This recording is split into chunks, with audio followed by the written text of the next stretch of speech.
What's going on, y'all? Jacob Luendo here. I hope everybody's been enjoying their quarantine. I hope everybody's been getting by okay. Now, I've been hearing y'all hit me up. I've been hearing everybody talking about, yo man, I'm so rough. What am I gonna do? My barber, I haven't seen him in 3-4 weeks, man. What am I gonna do? I know a lot of barbers are trying to be safe. They're trying to obey the laws and regulations of their area. And so they're staying at home. A lot of barbers are not doing house calls like myself, trying to keep myself and my family protected. I don't think that we want to underestimate it. As we can see, things are getting a lot more serious than they were just a few weeks ago. So with that being said, I thought it would be appropriate to help provide a solution to all of those people who are stuck at home and looking for a haircut. So hopefully this video was helpful. Keep in mind, you may not get your cut perfect on the first try. I understand, you know, sometimes I don't even get my own cut right. But the more you practice it, the more you keep it up, the better you're gonna get. And hopefully you'll still be able to clean yourself up and make yourself, you know, look a little better and feel a little better than you currently do. The tools that I use, pretty simple. First, I use the wall detailers, the cordless wall detailers. These are very versatile clipper. They're what I do most of my fades with in the shop. I love them because they are lightweight, they're mobile, and they pretty much get the job done just like any other clipper. Now for my edge up and to line up my beard, I use the Fabulous Gold FX. These are my favorite trimmer. So far, I'd say they're the best trimmer that I've ever used, but any trimmer that you have will get you by just fine. Now on my clippers, I used a few different guards. I used the Andis magnetic purple guards. They fit just fine on the wall detailers. For this cut, I used the 0 guard, and I used the number 1 guard.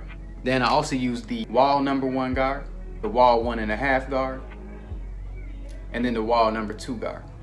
I used a small brush to brush the hair in place. Used a comb for the same purpose basically.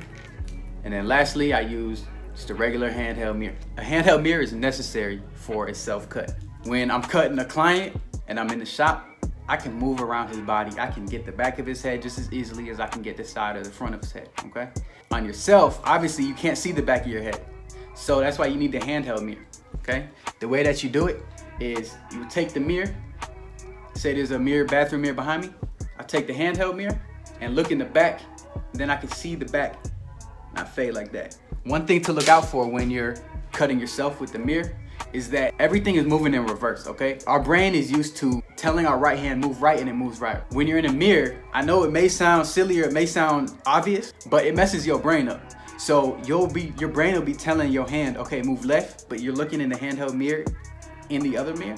When your brain tells your hand to move left, it moves right and vice versa. So that's something to look out for. But the more you do it, you'll get used to it. It won't be a problem. So I'm going to do a little voiceover of the video. I'm gonna speed through it because it took, you know, 30-40 minutes. And I'm just gonna kind of be walking y'all through the video step by step as we go. So, but yeah, this is the finished product. I actually cut it yesterday, so it's a day old. Hopefully it helps y'all. Let me know what you think. Comment below. Let me know what would be more helpful for you in the future. And as I said before, I'm planning on continuing to put out more tutorials. Hopefully the quality gets better and better and more helpful. With no further ado, let's get into it. So I'm starting out by taking my wall detailers with the lever all the way closed. And I'm gonna start out making that first guideline. I'm gonna start at the temple and just go all the way around the head. Then I'm gonna take my trimmers. I'm just gonna bald that out.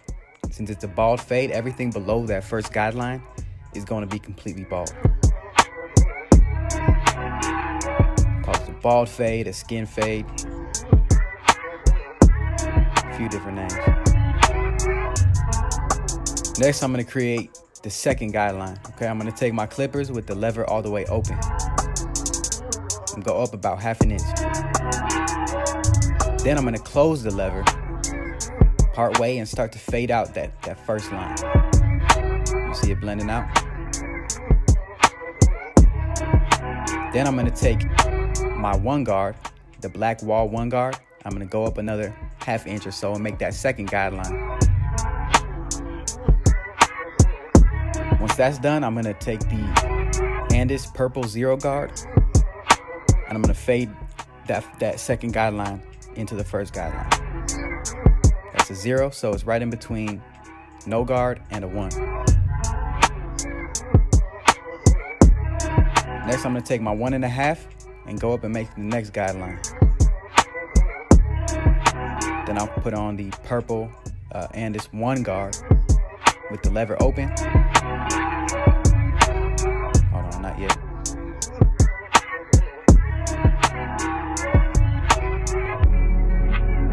Now I'm going in with the purple 1 guard with the lever open to fade in between the 1 and the 1.5. When I'm fading, I use the corners a lot. Using the corners helps you fade more cleanly. It doesn't take too much off. You can be more precise. Use the corner of your clippers. Now I'm just doing some detailing work before I switch over to the next side. Now I'm just repeating the same process on the next side. Start off with the no guard open.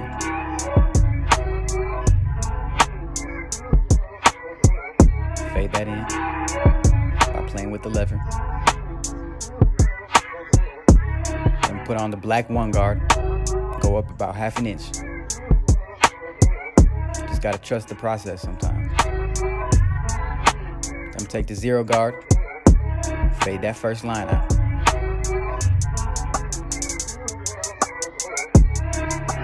Take your time with it.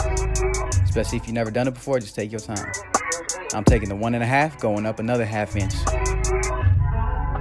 Getting that next guideline.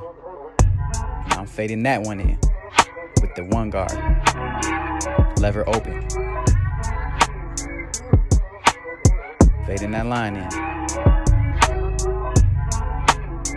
Whew, had to take a water break real quick, yo. That's a number 2, just blending the top there.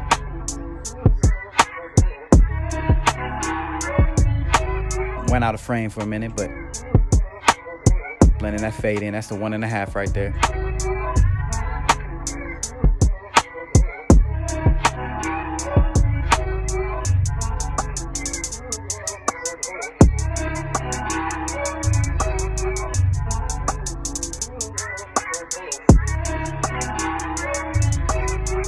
Now I'm trying to take my beard down. It's getting a little scraggly.